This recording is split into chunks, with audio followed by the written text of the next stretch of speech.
My name is Arthur. I am 35 years old and I am standing in the middle of my perfectly manicured lawn, my heart pounding in my chest like a heavy iron hammer, screaming at a man who could easily be my grandfather.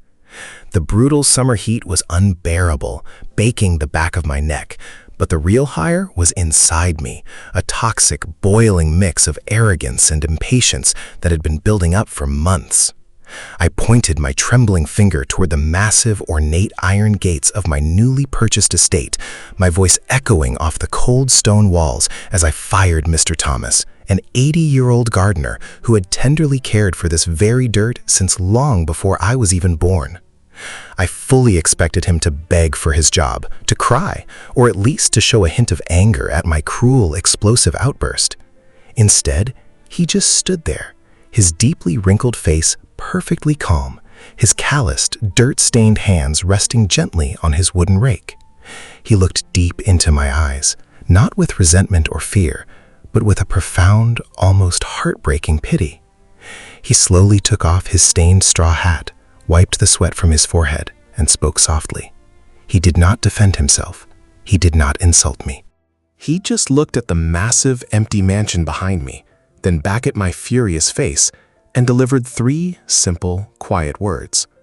Those three wise words hit me harder than a physical punch, completely shattering my massive ego, breaking my pride into a million pieces, and forcing me to realize that terrifying truth about the miserable life I was building. Before I dive deep into the events that led to that humiliating afternoon, and exactly how my entire world collapsed right after he walked out of those gates, I want to pause for a quick second. I am always amazed by how far these stories travel and the different people they reach across the country. So please, tell me in the comments, from what city and state are you listening to this story right now? I love reading your locations and knowing exactly where my words are landing. Now, let me take you back to the beginning, to the exact moment I thought I had conquered the world, completely blind to the massive fall that was waiting for me. To understand why I acted like a monster that day, you need to understand my scars. I did not grow up with money. My childhood was a constant struggle of watching my parents count pennies at the kitchen table, arguing over bills just to keep the lights on. I promised myself I would never live like that. I would never feel helpless. So, for 15 agonizing years, I worked like a machine. I sacrificed everything. I missed birthdays and holidays. I started a software company from a cramped apartment, sleeping 3 hours a night on a thin mattress. I pushed away anyone who wanted my time, because time was money. By the time I sold my company, I had a massive bank account, but I was exhausted, paranoid, and completely alone. I thought the cure was to buy a trophy, a physical proof that I had won. So I bought the most expensive historical estate in our wealthy town. It was a massive stone mansion on 10 acres of ancient gardens.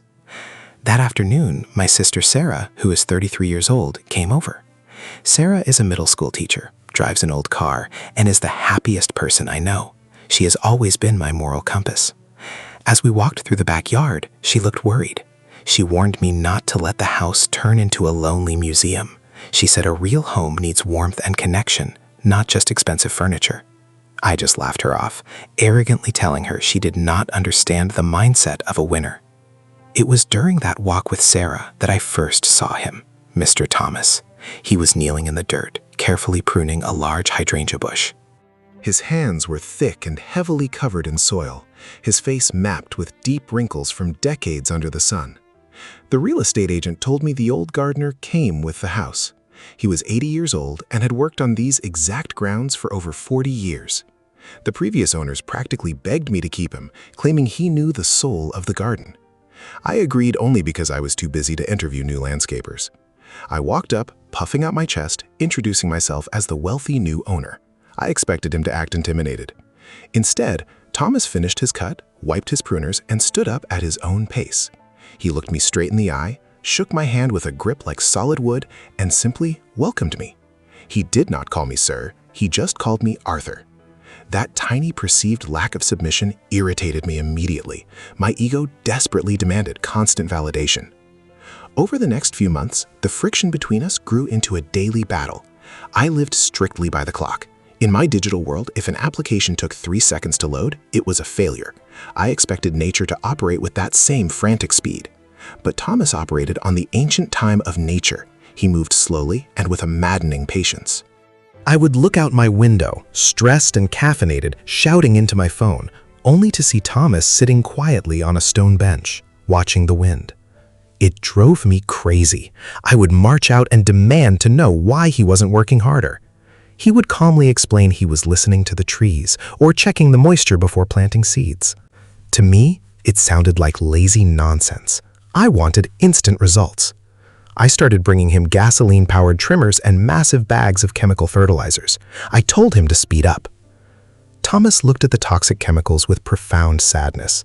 He gently told me that forcing the earth to move faster only poisons the deep roots. He flatly refused to use them, stating you cannot command life with a checkbook. I complained bitterly to my sister Sarah. I told her the old man was insubordinate.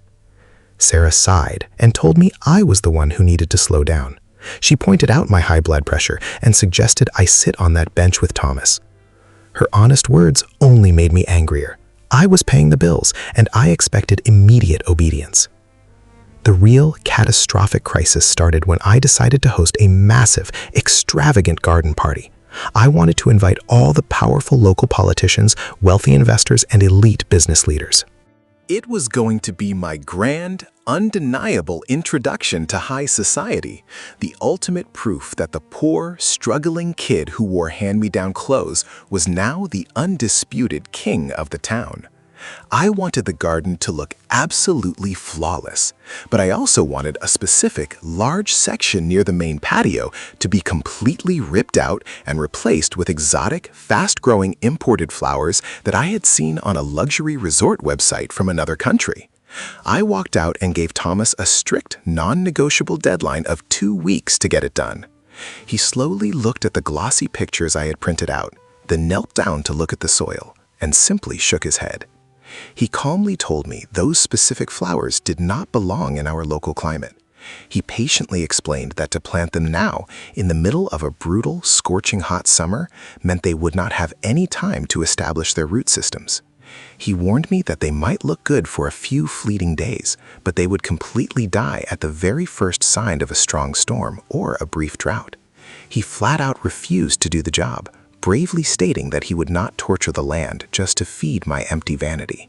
That was the exact moment I completely lost my mind. The immense pressure of the upcoming party, the 15 years of built-up toxic stress, and my fragile, oversized ego all violently collided in a massive explosion of blind rage. I marched out onto the lawn, the summer heat baking us both, and I let him have it.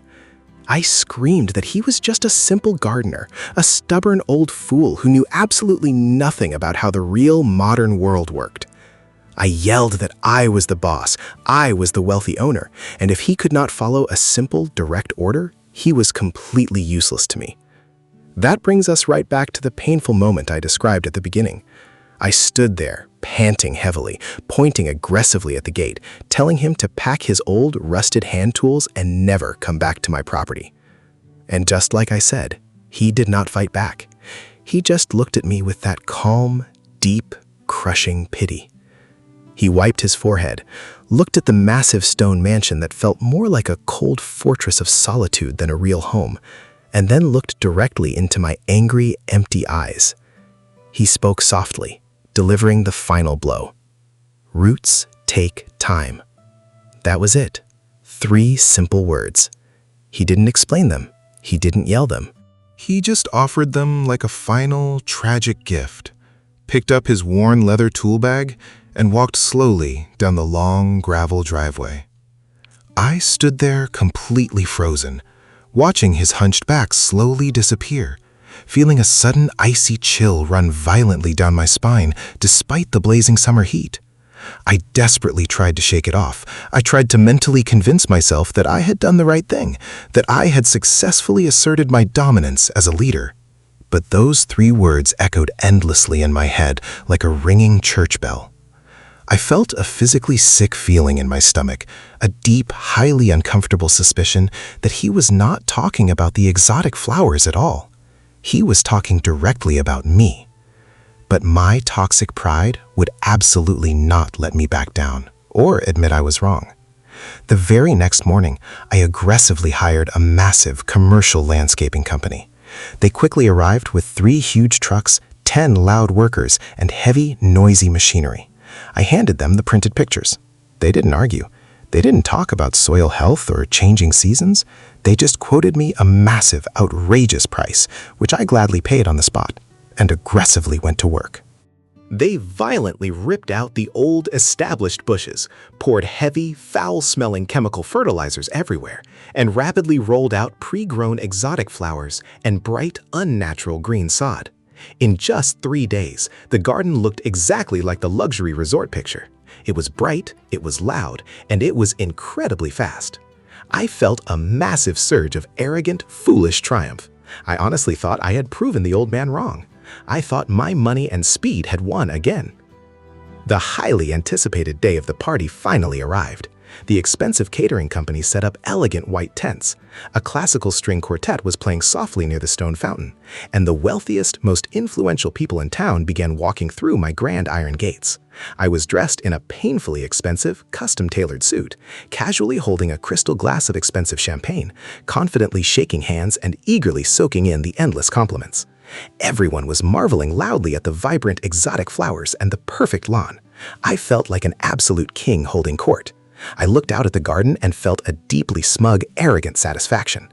But nature absolutely does not care about your bank account, and it certainly does not care about your inflated pride. Midway through the afternoon, the sky suddenly turned a bruised, ugly, terrifying purple. The temperature dropped drastically in a matter of seconds. The local weather app on my phone flashed a severe thunderstorm warning, but before I could even ask the panicked caterers to start moving things inside, the violent wind hit us. It was not a normal summer breeze. It was a violent, howling, destructive gust that violently tore through the entire estate. The wealthy guests screamed in genuine terror as the expensive white tents violently collapsed, sending glass and food flying everywhere. But the real horror, the absolute undeniable destruction of my massive pride, happened right there in the garden.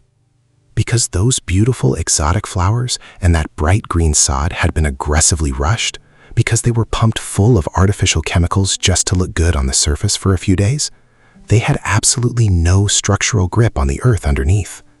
The sudden heavy rain instantly turned the topsoil into slick, flowing mud.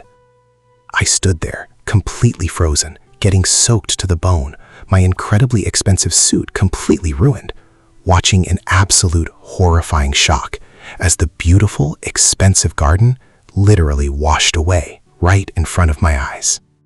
The brutal wind easily caught the newly planted exotic shrubs and ripped them entirely out of the ground, violently tossing them across the stone patio like cheap trash. The bright, unnatural green sod literally peeled back like a cheap, wet carpet, revealing the dead, poisoned, muddy dirt underneath. It was a complete and total massacre. My important guests ran wildly for their luxury cars, covering their heads with their jackets, leaving me completely alone in the freezing, pouring rain, standing in a massive sea of dark mud and ruined, rootless plants. I slowly dropped my crystal champagne glass.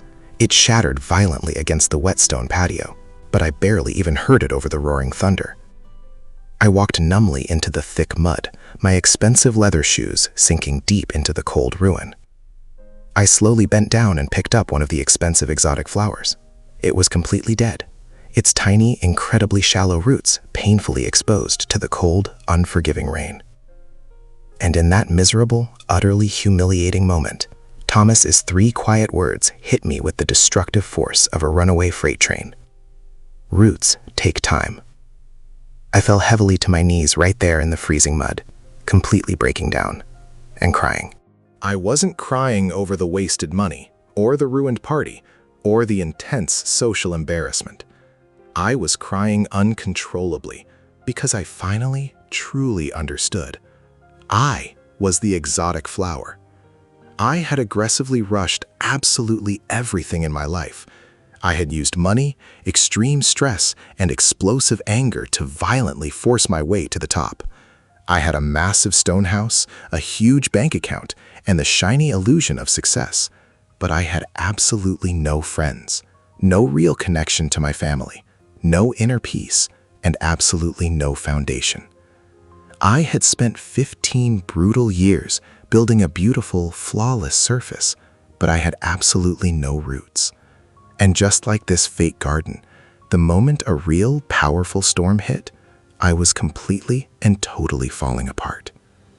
I stayed kneeling in that freezing mud for hours. My sister Sarah drove over early the next morning. She found me sitting silently on the patio, completely covered in dried, hardened dirt, just staring blankly at the total destruction. She didn't say I told you so. She didn't judge me. She just sat down right next to me, put her warm arm around my shaking shoulder, and let me process the heavy silence. I finally broke down and told her everything.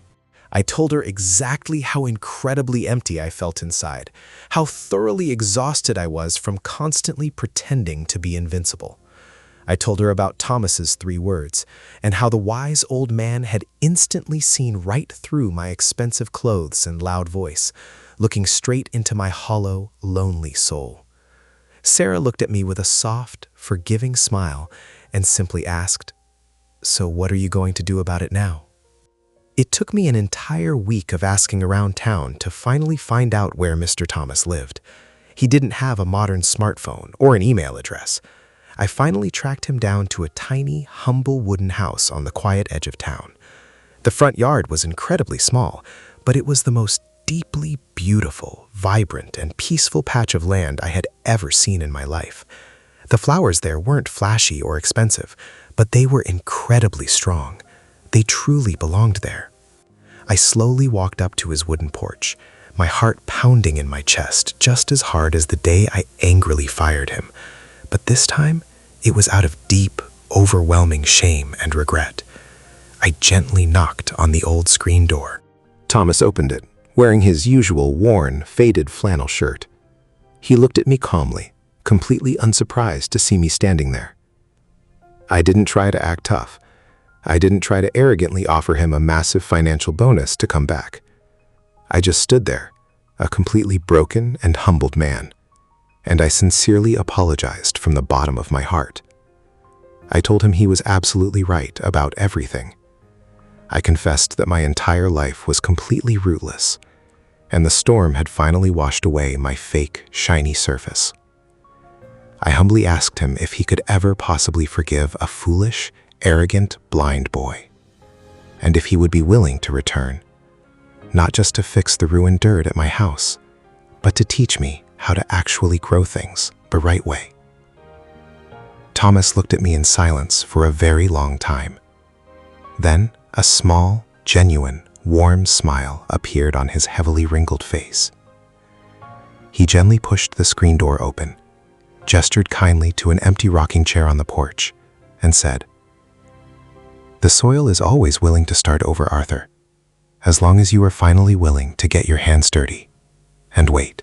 He gracefully came back to work the very next week, but things were entirely different this time. I completely stopped yelling at my phone in the home office.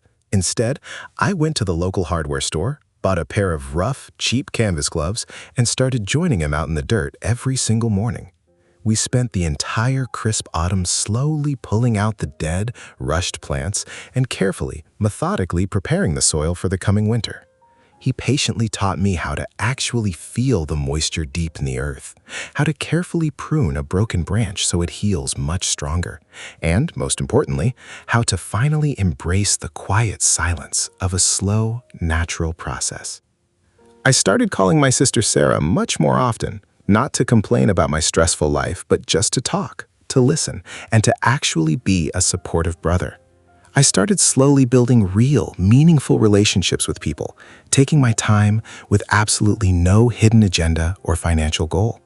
I stopped looking at my expensive watch every 5 minutes and started actually looking at the sky, the trees, and the people around me.